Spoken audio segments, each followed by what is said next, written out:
Não é uma nação política, mas uma denominação para identificar um movimento religioso.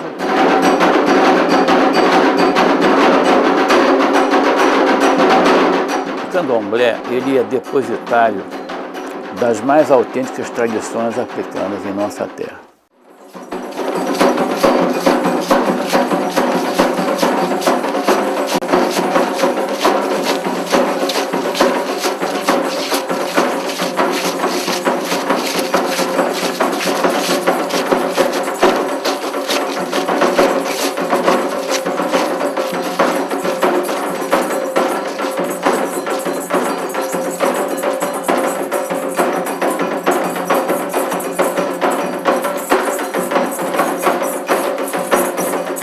Neste país, o Brasil absorveu muito essa cultura da melhor forma do que todos os outros países, que Cuba, Haiti e qualquer outro país. Aqui se fala o melhor Iorubá, depois de África, e aqui é o que se melhor realiza os rituais que são ainda realizados em África.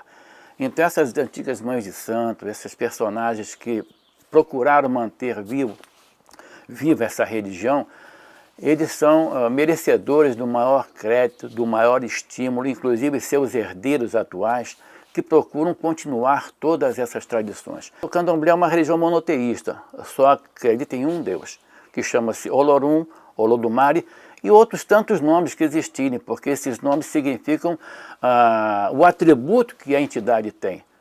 Quando o candomblé foi estudado, ele foi estudado por seguidores de outras religiões que viram que Deus tinha vários nomes. Então eles acharam que eram vários deuses e acharam que a religião era politeísta. Eram pagãos, eles adoravam vários deuses. Na verdade não é nada disso. Era um só Deus com vários nomes que identificavam os atributos que o Deus possuía.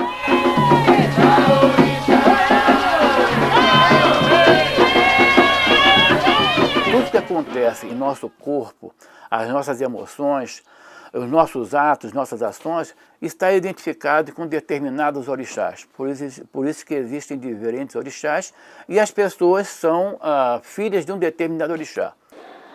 Ori, cabeça, chá, santo. Então, o santo da cabeça, né? O orixá é o santo da cabeça. Esse orixá é o Deus, é a força da natureza que te rege do momento que você nasce. Ali, na hora que você coroa, numa questão de horário, dia, mês, ano, aquele orixá vai estar pronto para te receber. Que não só o protege, o cobre, mas também empresta a este seu filho parte da sua personalidade, os seus arquétipos. Crendo ou não, ou cultuando ou não, mas todos, ao gerar, já tem a sua divindade.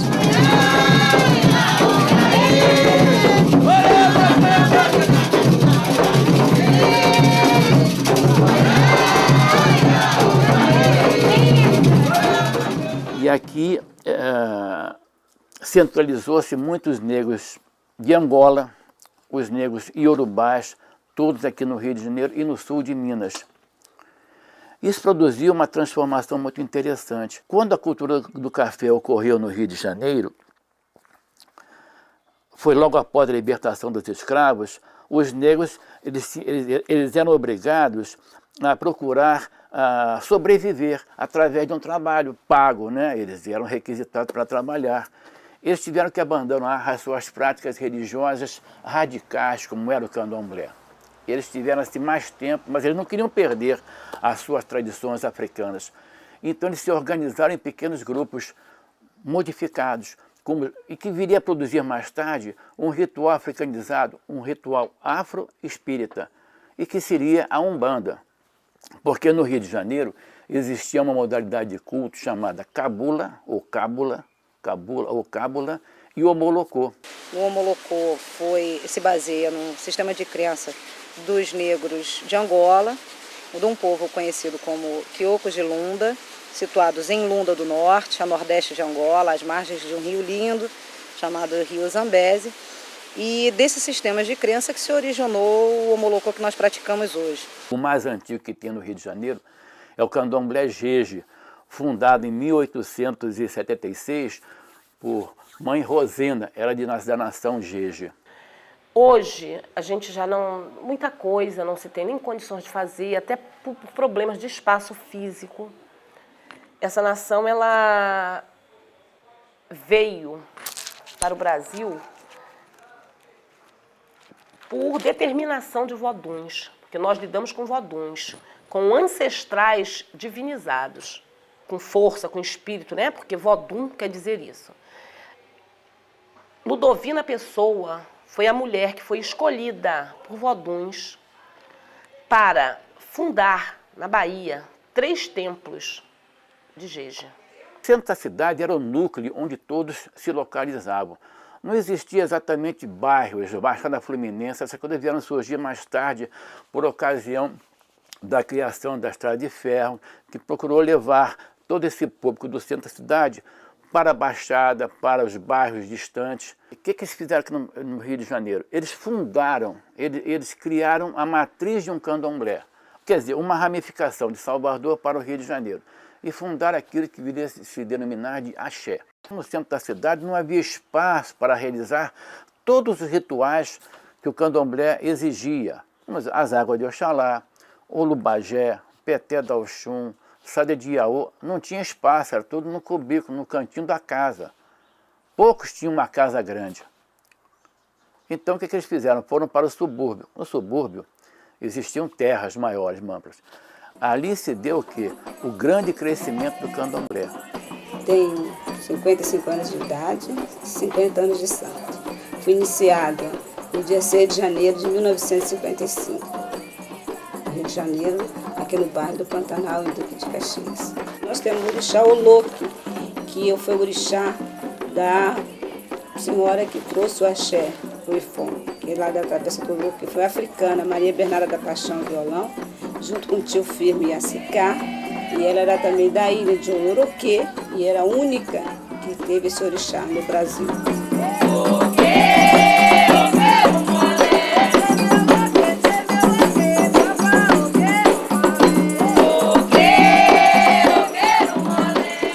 Em alguns casos, as pessoas temiam dar o seu nome civil. Até hoje, nas entrevistas que eu faço, tem pessoas que temem dar o seu nome civil, preocupados com alguma coisa que possa fazer com o nome. E naquela época também, pessoas que fugiam, não queriam dar o seu nome para evitar perseguições policiais. Mas todo apelido tem uma razão de ser. Por exemplo, Álvaro Pé Grande, ele tinha um pé grande. Ele, quando usava a meia é pequena, naquele tempo não existia meia elástica, era meia de algodão, aí toda a meia dele tinha o dedão furado, porque o pé dele era muito grande, ele usava 45, 46, né? Rafael Boca Torta, ele era um delegado que tinha um terreiro em Vilar dos Teles, mas ele falava meio, assim, meio com a boca na boca, então meio com a boca torta. Maria do Violão. Maria do Violão por quê? Porque ela tinha um corpo em forma de violão. Tinha um corpo, então era muito bonita. Então ficou Maria de Violão, que foi uma grande orixá da nação de Efon, de Iroco.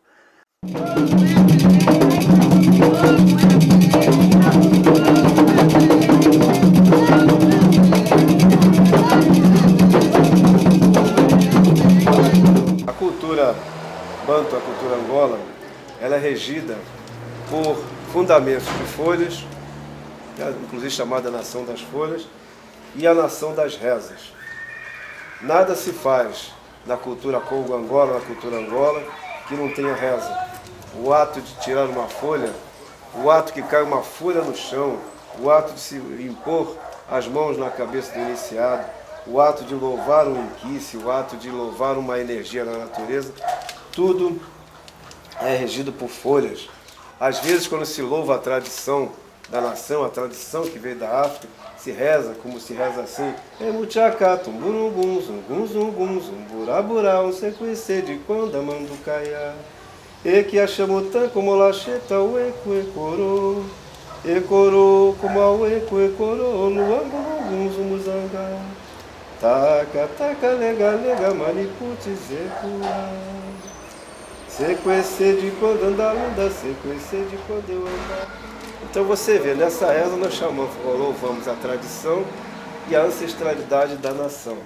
Às vezes você tem que louvar uma folha, aquela folha caiu no chão. Então você tem, ao levantar aquela folha, você tem que louvar a energia da folha. Eu sabaie, malembe, malembe, oxi, sabaie. Então você levanta a folha. Às vezes você vai mexer nas águas, mangaçale, mangaçale, mamangueiro, mamanguelo. Então você louvou as águas. Tudo do Angola tem uma energia, o que junta a terra ao céu, o que junta os elementos, né? Como a minha divindade é Cavungo, eu sou Cavungo, sou de Catubelanci.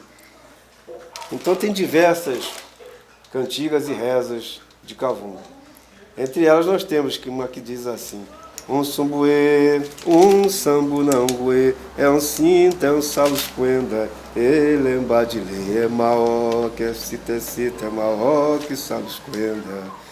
É um sumbuê, um sumbunanguê, um sumbuê, um sumbunanguê, é um cinta, é um salusquenda, ele embadile, é maior que cita, é maior que salusquenda. É um sumbuê, quer dizer, o santo que vem de baixo. Um sumbo vem da terra. Ele nasce da terra. Como se ele florescesse. Ele é o verdadeiro Oxi. Ixi, Oxi, Ixi, em Quimbundo quer dizer terra. A cultura banto ela teve muita influência no linguajar, no uso da língua portuguesa. E várias palavras foram adaptadas pelos últimos historiadores de dicionários da língua portuguesa. Então você vê, quando a gente fala em abacate, nós estamos usando uma palavra banto. Barraco, está se usando uma palavra banto. Samba é uma palavra banto. Batuque é uma palavra banto. Se eu vou ficar aqui até amanhã, que são quase 800 palavras acopladas ao dicionário da língua portuguesa. Porque a cultura banto mesmo no Brasil, a origem mesmo é Recife e Rio de Janeiro. A cultura iorubá que ela tem uma origem mais Bahia. Então nós temos que enaltecer isso, esses grandes pilares do passado que trouxeram toda essa raiz que hoje em dia ainda está aí, viva, atuante, que a gente tem mais que aplaudir por todos esses pilares que o Angola teve. Né? Eu costumo dizer que as pessoas ingressam na vida de santo trazidas ou pelo amor ou pela dor. No meu caso, foi pela dor. Foi pela minha saúde realmente. O praticante da religião afro-brasileira, uma vez iniciado, ele não perde nada, ao contrário, ele ganha. Se a gente pudesse dizer que perde alguma coisa, eu diria que perde a sensação de estar perdido, perde a sensação de solidão, perde a sensação de uma falta de colo, de uma identidade, de uma razão de viver.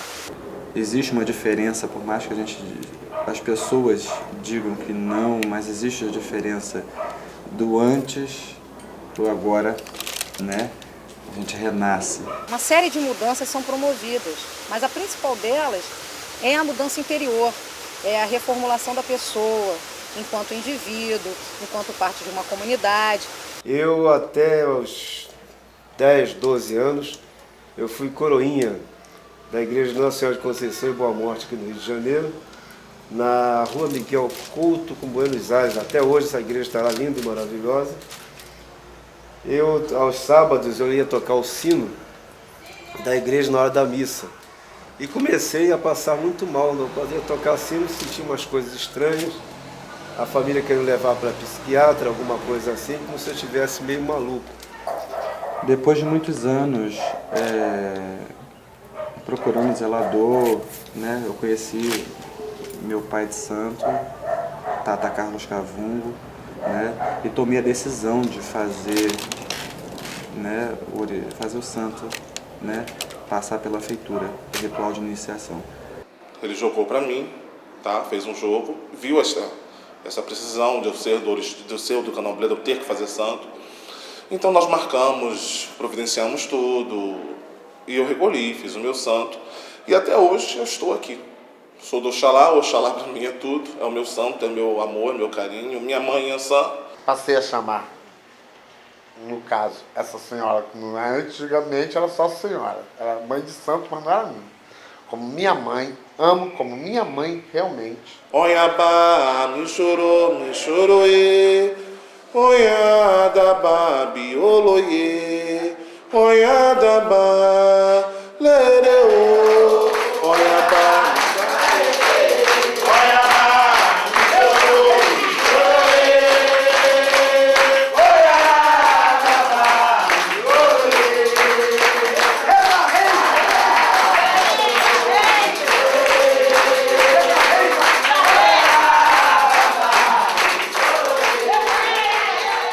São religiões que cultuam basicamente natureza e louvores às ancestralidades. Mas nada, são religiões de comunidade. As religiões de candomblé, elas querem juntar as famílias, juntar a comunidade, desde a África até aqui. O ambiente de um terreiro, ele é um ambiente sagrado. É basicamente um templo onde se reúnem pessoas para comungar em torno de um sistema de crenças. E eu não consigo compreender um ambiente sagrado sem que ele seja também familiar, porque a família também é sagrada. No candomblé não existe uma divindade do mal, né? Não existe diabo. Não há diabo. O que é o diabo? O diabo bíblico é aquele que está em oposição a Deus, né? Então confundir esse diabo com o Exu. Qual é a função de Exu no candomblé? É de ser um servidor de Deus, que é Olorum, aquele que leva as informações da terra para ele. Essa que é a função de Exu. Então o Exu, ele é um fiscal, ele é até um fiscal dos orixás. O orixá existe, o orixá é soberano. E que essas pessoas não permitam que essas imagens distorcidas afetem, abalem a estrutura de uma cultura milenar, né, como é candomblé. Então eu rogo muito que o Olorum dê uma abertura na mente de todos e que o Orumilá dê ensinamento para o mundo inteiro, ter uma outra visão da nossa crença, da nossa religião, e que possa vir nos visitar, nos conhecer, para poder ter o valor que tem para a gente a nossa fé. Emi no que vodunci no que e no de Iaz, ó rei, Iaz, ó rei, junto monha, valu monha, é no para ser. Isso é o candomblé.